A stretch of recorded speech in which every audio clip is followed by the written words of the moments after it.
Alright, in this video here I'm going to talk about solving equations graphically.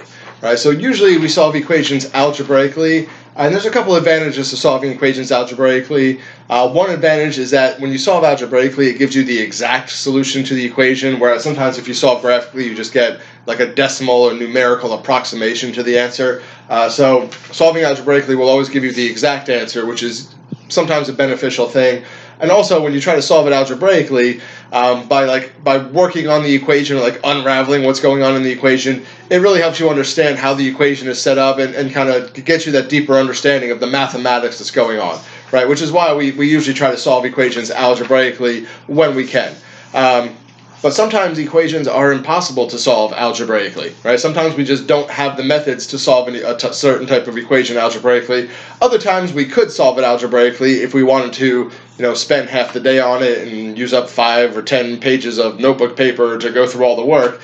But solving it, with a calculator, solving it graphically is going to be a lot easier, and so sometimes we just opt for that method just to save us the time and the hassle of solving a real difficult equation algebraically, right? So there are two methods you can use to solve an equation graphically. So I'm going to talk about the two methods here, and then I'm going to make a couple more videos where I do an example of each, where we use each one of these methods to solve a different equation, just so you can kind of see how each method works.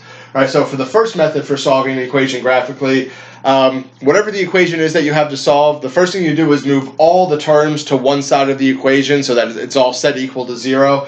And then what you do is you graph that equation, whatever has all the terms on it, you graph that equation, and then you look for the x-intercepts of that graph. The x-intercepts of the graph are going to be your solutions to that equation, right? Because when you set that equation equal to 0 and you have everything on one side equal to 0, whenever your equation is set equal to 0, right, that's like setting y equal to 0, which is telling you where the x-intercepts of the graph are going to be. So if you set the equation equal to 0, you find the x-intercepts, that's giving you the solutions to that equation, right? When we do the example, I'll actually draw a picture of that, and hopefully it'll make a little more sense, right? But that's one way to solve equations graphically.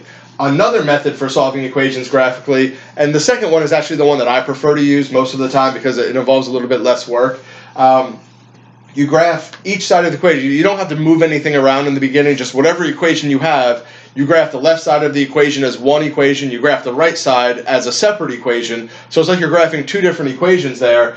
And then once you have the graph, you find the intersection points of that graph, right? The points where the graphs cross each other or where they intersect, right? The intersection points of those graphs is where you have your solutions to that equation, right? That original equation that you started with. All right, so that's our second method.